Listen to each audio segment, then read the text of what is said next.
ಅಂತೂ ಇಂತೂ team India ಒಂದು ವಿನ್ನಿಂಗ್ ಸ್ಟ್ರೀಕ್ ಕಡೆ ಕಾಲ್ನ ಹಾಕ್ತಾ ಇದ್ದಾಗ ಬ್ಯಾಕ್ ಟು ಬ್ಯಾಕ್ ಸೀರೀಸ್ ನ ಲಾಸ್ ಆಗಿ ಒಂಥರ ಪಾಪರ್ ಟೀಮ್ ತರ ಆಗೋಗ್ಬಿಟ್ಟಿತ್ತು. ಎಲ್ಲಿಂದ ಸ್ಟಾರ್ಟ್ ಆಗಿದ್ದಲ್ಲಿ ಸ್ಟ್ರೀಕ್ ಈ ಬಾಟ್ ಟೀಮ್ ಐರ್ಲೆಂಡ್ ಸೀರೀಸ್ ಇಂದ ಸ್ಟಾರ್ಟ್ ಆಗಿದ್ದು, ಅಲ್ಲಿ ಕ್ಲೀನ್ ಸ್ವೀಪ್, ಇಂಗ್ಲೆಂಡ್ ಅವರು ಕ್ಲೀನ್ ಸ್ವೀಪ್ ಮಾಡಿದ್ರು. ಅದಾದ್ಮೇಲೆ ಓಡಿಐ ಕೂಡ ಕ್ಲೀನ್ ಸ್ವೀಪ್ ಮಾಡಿ ಬಿಸಾಕಿದ್ರು.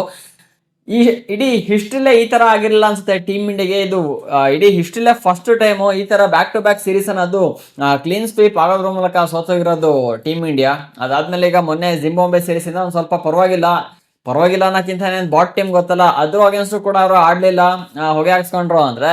ಸೊ ಇಂತ ವರ್ಸ್ಟ್ ಟೀಮು ಇಡೀ ವರ್ಲ್ಡ್ ಅಲ್ಲೇ ಇಲ್ಲ ಅಂತ ಇನ್ನೂ ಕೂಡ ಪ್ರೂವ್ ಆಗ್ಬಿಡೋದು ಅನ್ಸುತ್ತೆ. ಈಗ ಆಲ್ರೆಡಿ ಐರ್ಲೆಂಡ್ ಅಗೇನ್ಸ್ಟ್ ಸೋತಾಗ್ಲೇ ಪ್ರೂವ್ ಆಗೋಗ್ಬಿಟ್ಟಿತ್ತು ಟೀಮ್ ಇಂಡಿಯಾ ಎಂತ ಟೀಮ್ ಅಂತ. ಇನ್ನು ಜಿಂಬಾಬ್ವೆ ಮೇಲೂ ಕೂಡ ಅಷ್ಟೇ ಅದೇ ರೀತಿ ವರ್ಸ್ಟ್ ಅಲ್ಲಿ ವರ್ಸ್ಟ್ ಗೇಮ್ ಮಾಡಿದ್ರು ಅಂದ್ರೆ ಇನ್ನೂ ಕೂಡ ಏನೇನ್ ನೇಮ್ ಹೇಳ್ತಿದ್ರು, ಏನೇನ್ ಕೊಡ್ತಿದ್ರು, ಯಾವ್ಯಾವ ತರ ಒಂದು ವಿರೋಧಿ ಕೊಡ್ತಿದ್ರು ನಮ್ಮ ಟೀಮ್ ಇಂಡಿಯಾಗೆ ನಿಜವಾಗ್ಲೂ ಗೊತ್ತಿಲ್ಲ. ಆದ್ರೂ ಕೂಡ ಈಗ ಬ್ಯಾಕ್ ಟು ಬ್ಯಾಕ್ ಮ್ಯಾಚ್ ಅನ್ನ ಕೂಡ ವಿನ್ ಆಗಿದ್ರೆ ಜಿಂಬಾಬ್ವೆ ಅಗೇನ್ಸ್ಟ್, ಅದಕ್ಕೆ ಅಪ್ರಿಶಿಯೇಟ್ ಮಾಡ್ಲೇಬೇಕು. ಅದ್ರಲ್ಲೊಂದು ಫಸ್ಟ್ ಗೇಮ್ ಅನ್ನ ಪರ್ಫಾರ್ಮೆನ್ಸ್ ಅನ್ನ ಕೊಟ್ಟು ಟೀಮ್ ಅನ್ನ ಇನ್ನೂ ಕೆಳಗೆ ಇಡಿಸಲಿಲ್ವ ಅಂತ ಖುಷಿ ಪಡ್ಬೇಕಷ್ಟೇ. ಅದರಲ್ಲೂ ಕೂಡ ನಿನ್ನೆ ಮ್ಯಾಚ್ ಅಲ್ಲಿ ನೋಡಿ ಅಭಿಷೇಕ್ ಶರ್ಮಾ ಅದರಲ್ಲೂ ಕೂಡ ಫ್ಲಾಪ್ ಬ್ಯಾಟಿಂಗ್ ಅಲ್ಲಿ. ಅದಾದ್ಮೇಲೆ ಮೊನ್ನೆ ಮ್ಯಾಚ್ ಅಲ್ಲಿ ಕೂಡ ಫ್ಲಾಪ್ ಆಗಿರೋದು. ಮತ್ತೆ ನಿನ್ನೆ ಮ್ಯಾಚ್ ಅಲ್ಲಿ ನೋಡಿ ಗುರು ನೋಡಿ 2 ಮ್ಯಾಚ್ ಕೂಡ ಫ್ಲಾಪ್ ಆಗಿದ್ದೀನಿ, ನಂಗೆ ಬೌಲಿಂಗ್ ಕೊಡಿ ಅಟ್ಲೀಸ್ಟ್ ನಾನು ತೆಕ್ಕೊಡ್ತೀನಿ ಅಂತ ಮೂರ್ ವಿಕೆಟ್ ಅನ್ನ ಎತ್ಕೊಟ್ಟಿರೋದು. ನಂಗೆ ನಿಜವಾಗ್ಲೂ ಶಾಕ್ ಆಗೋಗ್ಬಿಡ್ತು. ಇದೇನಪ್ಪ ಇದು ಅಭಿಷೇಕ್ ಶರ್ಮಾ ಬ್ಯಾಟಿಂಗ್ ಡಿಪಾರ್ಟ್ಮೆಂಟ್ ಬಿಟ್ಟು ಡೈರೆಕ್ಟ್ ಆಗಿ ಇಲ್ಲಿ ಬೌಲಿಂಗ್ ಡಿಪಾರ್ಟ್ಮೆಂಟ್ ಬಂದ್ಬಿಟ್ರ ಅಂತ. ಇನ್ನೇನ್ ಗೊತ್ತಲ್ಲ, ಬಾಟ್ಸ್ ನ ವಿಕೆಟ್ಸ್ ತೆಗೆದ ಏನಂತ ದೊಡ್ಡ ವಿಷಯ ಅಂತೂ ಅಲ್ವೇ ಅಲ್ಲ. ಹಾಗಾಗಿ ನಿನ್ನೆ ಅಭಿಷೇಕ್ ಶರ್ಮಾ ಸುಮಾರು 3 ವಿಕೆಟ್ ಅನ್ನ ಕೂಡ ಎತ್ಕೊಟ್ಟಿರೋದು. ಅದಾದ್ಮೇಲೆ ಬಾಟ್ ಟೀಮ್ ಮೇಲೂ ಕೂಡ ಅಷ್ಟೇ ಬ್ಯಾಟಿಂಗ್ ಮಾಡಕ್ ಬರಲ್ಲ ಅಂದ್ರೆ ಸೊ ಏನ್ ಹೇಳ್ಬೇಕು ಅಂತ ಪ್ಲೇಯರ್ಸ್ ನ ಹಿಡ್ಕೊಂಡು ಏನೋ ಕಾಡ್ಸ್ತಾ ಇದಾರೆ, ನಿಜವಾಗ್ಲೂ ನಂಗಂತೂ ಗೊತ್ತಾಗ್ತಾ ಇಲ್ಲ. ಅದಾದ್ಮೇಲೆ ನಿನ್ನೆ ಮ್ಯಾಚ್ ಅಲ್ಲಿ ವೈಭವ್ ಸೂರ್ಯವಂಶಿ ಕೂಡ ಫ್ಲಾಪ್, ಅಭಿಷೇಕ್ ಶರ್ಮಾ ಕೂಡ ಫ್ಲಾಪ್. ನಿಂತ್ಕೊಂಡು ಆಡಿರೋದೇ ಇಲ್ಲಿ ಇಶಾನ್ ಕಿಶನ್ ನಿನ್ನೆ ಮ್ಯಾಚ್ ಅಲ್ಲಿ ಕೂಡ ಆಡಿದ್ರೆ, ಮತ್ತೆ ಮೊನ್ನೆ ಮ್ಯಾಚ್ ಅಲ್ಲಿ ಕೂಡ ಚೆನ್ನಾಗಿ ಪರ್ಫಾರ್ಮೆನ್ಸ್ ಅನ್ನ ಕೂಡ ಕೊಟ್ಟಿದ್ದಾರೆ. ಅದಾದ್ಮೇಲೆ ಈ ಕಡೆ ಇನ್ನು ಶ್ರೇಯಸ್ ಅಯ್ಯರ್ ನ ಕ್ಯಾಪ್ಟನ್ ಆಗಿ ಇನ್ನು ಟೀಮ್ ಇಂಡಿಯಾದಲ್ಲಿ ಏನು ಇಟ್ಕೊಂಡಿದ್ರೆ ಅಂತ ಒಂದು ಗೊತ್ತಾಗ್ತಿಲ್ಲ ಅವರು. ಏನ್ ಪರ್ಫಾರ್ಮೆನ್ಸ್ ಬಾಟ್ ಟೀಮ್ ಅಗೇನ್ಸ್ಟ್ ಕೂಡ ಪರ್ಫಾರ್ಮೆನ್ಸ್ ಕೊಡಕ್ ಆಗ್ತಾ ಇಲ್ಲ ಅಂದ್ರೆ ಇವ್ರು ಕ್ಯಾಪ್ಟನ್ ಆಗಿ ಏನ್ ಯೂಸ್ ಅನ್ನೋದ ನಂಗೆ ನಿಜವಾಗ್ಲೂ ಗೊತ್ತಾಗ್ತಾ ಇಲ್ಲ. ನೆನ್ನೆ ಕೂಡ ಅಷ್ಟೇ ಸುಮಾರು 25 ರನ್ ಕೂಡ ಹೊಡೆದಿದ್ದು ಅನ್ಸುತ್ತೆ. ಅದು 20 ಬಾಲಿಗೆ 25 ರನ್ ಕೂಡ ಹೊಡೆದಿದ್ದೇನು ಟೆಸ್ಟ್ ಮ್ಯಾಚ್ ಅನ್ಕೊಂಡಿದ್ರೆ ಅನ್ಸುತ್ತೆ ಶ್ರೇಯಸ್ ಅವರು. ಅದಿನ್ನು ಲಾಸ್ಟ್ ಸ್ಟ್ರೀಕ್ ಇಂದ ಹೊರಗಡೆನೇ ಬಂದಿಲ್ಲ ಅನ್ಸುತ್ತೆ. IPL ಇಂದ ಸ್ಟಾರ್ಟ್ ಆಗಿರೋದು ಲಾಸ್ಟ್ ಸ್ಟ್ರೀಕ್.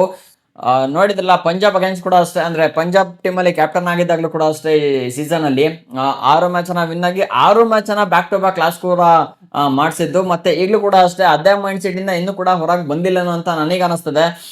ಗೊತ್ತಿಲ್ಲ ಇದೇ ಕ್ಯಾಪ್ಟನ್ಸಿನ ಮತ್ತೆ ಮುಂದೆ ಕೂಡ ಕಂಟಿನ್ಯೂ ಮಾಡಿದ್ರು ಅಂದ್ರೆ ಏನೋ ಒಂದು ಮಾಡಕ್ ಹೊರಟಿದ್ದಾರೆ ಟೀಮ್ ಇಂಡಿಯಾ. ನನಗೆ ಗೊತ್ತು ಚೆನ್ನಾಗಿ ಒಟ್ಟು ನೇಮನ್ನ ಹಾಳು ಮಾಡ್ಬೇಕು, ಇಲ್ಲಾಂದ್ರೆ ನ್ಯಾಷನಲ್ ಲೆವೆಲ್ ಅಲ್ಲಿ ಒಂಥರ ಪಾಪರ್ ಟೀಮ್ ಅಂತ ಕನ್ಸಿಡರ್ ಮಾಡ್ಬೇಕು ಅಂತ ಮಾಡ್ಕೊಂಡಿದ್ರೆ ಅನ್ಸುತ್ತೆ. ಏನ್ ಪರ್ಫಾರ್ಮ್ ಮಾಡಿದ್ರೆ ಏನು ಅನ್ನೋ ಗೊತ್ತಾಗ್ತಾ ಇಲ್ಲ. ಅಲ್ಲ ಗುರು, ಬೇರೆ ಟೀಮ್ ಆದ್ರೂ ಹೋಗ್ಲಿ, ಇಂಗ್ಲೆಂಡ್ ಆಸ್ಟ್ರೇಲಿಯಾ ಅಂತ ಟೀಮ್ ಮೇಲಾದ್ರೂ ಹೋಗ್ಲಿ, ಅಟ್ಲೀಸ್ಟ್ ಈ ಒಂದು ಬಾಟ್ ಟೀಮ್ ಮೇಲಾದ್ರೂ ಇವರು ಒಂದು ಒಳ್ಳೆ ರನ್ನ ಸ್ಕೋರ್ ಮಾಡೋ ಕೇಪಬಿಲಿಟಿ ಇಲ್ಲ ಅಂದ್ರೆ ಇವರು ಟೀಮ್ ಇಂಡಿಯಾದಲ್ಲೆಲ್ಲ ಇಟ್ಕೊಂಡು ಏನ್ ಯೂಸ್ ಅನ್ನೋದು ಒಂದು ಕೂಡ ಗೊತ್ತಾಗ್ತಾ ಇಲ್ಲ. ಅದಾದ್ಮೇಲೆ ನಿನ್ನೆ ತಿಲಕ್ ವರ್ಮಾ ಕೂಡ ಅಷ್ಟೇ ಒಂದು ಒಳ್ಳೆ ಪರ್ಫಾರ್ಮೆನ್ಸ್ ಅನ್ನ ಕೂಡ ಕೊಟ್ಟಿದ್ದಾರೆ. ಟೋಟಲ್ ಆಗಿ ನಿನ್ನೆ ನಮ್ಮ ಇಂಡಿಯಾದ್ರು ಫಸ್ಟ್ ಇನ್ನಿಂಗ್ಸ್ ಅಲ್ಲಿ ಬ್ಯಾಟಿಂಗ್ ಅನ್ನ ಮಾಡಿ ಸುಮಾರು 219 ಟಾರ್ಗೆಟ್ ಅನ್ನ ಕೂಡ ಕೊಟ್ಟರು. ಅದಾದ್ಮೇಲೆ ಇನ್ನ ಜಿಂಬಾಬ್ವೆ ಅವ್ರನ್ನ ಸುಮಾರು 129ಕ್ಕೆ ಕಟಾಕ್ಬಿಟ್ರು.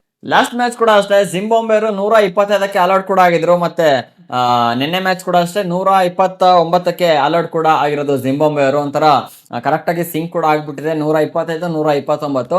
ಅದಾದ್ಮೇಲೆ ನಂಗೆ ಏನ್ ಶಾಕ್ ಆಗಿದೆ ಅಂದ್ರೆ ಅವಾಗಲೇ ಹೇಳಿದ್ನಲ್ಲ, ಅಭಿಷೇಕ್ ಶರ್ಮಾ 3 ವಿಕೆಟ್ ಅನ್ನ ತೆಕ್ಕೊಟ್ಟಿರೋದು ನಿನ್ನೆ ಮ್ಯಾಚ್ ಅಲ್ಲಿ. ಅದೇ ಗೊತ್ತಿಲ್ಲ ಗುರು, ಬ್ಯಾಟಿಂಗ್ ಎಲ್ಲ ಸ್ವಲ್ಪ ಫ್ಲಾಪ್ ಆಗ್ತಾ ಇದೀನಿ, ಬೌಲಿಂಗ್ ಒಂದ್ಸಲಿ ಕೊಟ್ಟು ನೋಡಿ, ನಾನು ಒಂದ್ ಸ್ವಲ್ಪ ಕಮಾಲ್ ಆದ್ರೂ ಮಾಡ್ತೀನಿ, ಸ್ವಲ್ಪ ಹೋಗಿರೋ ಮರಿದಿನ ಕಂಬ್ಯಾಕ್ ಆದ್ರೂ ಮಾಡ್ಕೊಳ್ತೀನಿ ಅಂತ ನಿನ್ನೆ ಅಭಿಷೇಕ್ ಶರ್ಮಾ ಬೌಲಿಂಗ್ ನ ತಗೊಂಡು 3 ವಿಕೆಟ್ ಅನ್ನ ಕೂಡ ಎತ್ಕೊಟ್ಟಿರೋದು. ಈಗ ಫೈನಲ್ ಆಗಿ ನಮ್ಮ team India back to back match ಅನ್ನ ಕೂಡ ವಿನ್ ಆಗಿದೆ. ಇವತ್ತು ಸಂಜೆ ಮತ್ತೆ 4:15ಗೆ ಇನ್ನೊಂದು ಮ್ಯಾಚ್ ಕೂಡ ಇದೆ, ಫೈನಲ್ ಮ್ಯಾಚ್ ಕೂಡ ಇದೆ. ನನ್ನ ಆಲ್ಮೋಸ್ಟ್ ಸೀರೀಸ್ ಬಂದಾಗಿದೆ. ಇದೊಂದು ಮಾಡಿದ್ರು ಅಂದ್ರೆ ಫುಲ್ ವಾಶ್ ಔಟ್ ಕೂಡ ಆಗ್ಬಿಡ್ತಾರೆ ಜಿಂಬಾಬ್ವೆ ಅವರು. ಆಲ್ಮೋಸ್ಟ್ ಹೊಡಿಬಹುದು, ಹೊಡಿಯಲ್ಲ ಅಂತೇನಿಲ್ಲ, ಹೊಡಿತಾರೆ. ಈಗಾಗಲೇ ಬ್ಯಾಕ್ ಟು ಬ್ಯಾಕ್ ಪ್ಲೇಯರ್ಸ್ಗಳು ಫಾರ್ಮಲ್ ಕೂಡ ಇರೋದ್ರಿಂದ ಯಾರು ಇಶಾನ್ ಕಿಶನ್, ವೈಭವ್ ಸೂರ್ಯವಂಶಿ, ತಿಲಕ್ ವರ್ಮಾ. ಸೊ ಹಾಗಾಗಿ ಇವತ್ತು ಕೂಡ ಅದೇ ರೀತಿ ಒಂದು ಫಾರ್ಮ್ ಅನ್ನ ಕಂಟಿನ್ಯೂ ಕೂಡ ಮಾಡುದು. ಮತ್ತೆ ಅಭಿಷೇಕ್ ಶರ್ಮಾ ಈಗಾಗಲೇ ಬ್ಯಾಕ್ ಟು ಬ್ಯಾಕ್ ಮ್ಯಾಚ್ ಅನ್ನು ಲಾಸ್ ಆಗಿರೋದ್ರಿಂದ ಇವತ್ತು ಪಕ್ಕಾ ಹೊಡಿತಾರ ಒಂದು ಕಾನ್ಫಿಡೆನ್ಸ್ ನಂಗಂತೂ ಬರ್ತಾ ಇದೆ. ನೋಡಿ ಯಾವ ತರ ಪರ್ಫಾರ್ಮ್ ಮಾಡ್ತಾರೆ ಏನೋ ಅಂತ. ಆಕ್ಚುಲಿ ಹೇಳ್ಬೇಕು ಅಂದ್ರೆ ಈ ಬಾಟ್ ಟೀಮ್ ಗಳ ಮೇಲೆಲ್ಲ ಏನೊಂದು 2-3 ವಿಕೆಟ್ ನ ಲಾಸ್ ಮಾಡ್ಕೊಂಡು ರನ್ ಸ್ಕೋರ್ ಮಾಡ್ಬೇಕು. ಇವ್ರು ನೋಡಿದ್ರೆ 5 ವಿಕೆಟ್ ಆ ತರ ಎಲ್ಲ ಕೊಟ್ಬಿಟ್ಟು ಫುಲ್ಲು ಏನೋ ಮಾಡಕ್ ಹೊರಟಿದ್ದಾರೆ. ನೋಡೋಣ ಇವತ್ತು ಯಾವ ತರ ಪರ್ಫಾರ್ಮ್ ಮಾಡ್ತಾರೆ ಏನೋ ನಮ್ಮ ಟೀಮ್ ಇಂಡಿಯಾದವರು ಅಂತ. ಆಲ್ಮೋಸ್ಟ್ ಇವತ್ತಿನ ಮ್ಯಾಚ್ ಕೂಡ ಅಷ್ಟೇ ಟೀಮ್ ಇಂಡಿಯಾನೇ ಹೊಡುತ್ತೆ, ಮತ್ತೆ ಈ ಒಂದು ಸೀರೀಸ್ ನ ವಿನ್ ಆಗುತ್ತೆ. ಈಗ back to back last week ನೋಡಿ ನಮಗೂ ಫುಲ್ಲು ನೋಡ್ಬಿಟ್ಟು ಒಂಥರ ಮೆಂಟ್ಲಾಗಿ ಹೋಗ್ಬಿಟ್ಟಿದ್ವಿ. ಈಗ ಫೈನಲ್ ಆಗಿ ಲಾಸ್ಟ್ ವೀಕ್ ಅನ್ನ ವಾಪಸ್ ಕೂಡ ಆಗಿದ್ದಾರೆ. ನೋಡೋಣ ಯಾವ ತರ ಪರ್ಫಾರ್ಮ್ ಮಾಡ್ತಾರೆ ಏನೋ ಅಂತ.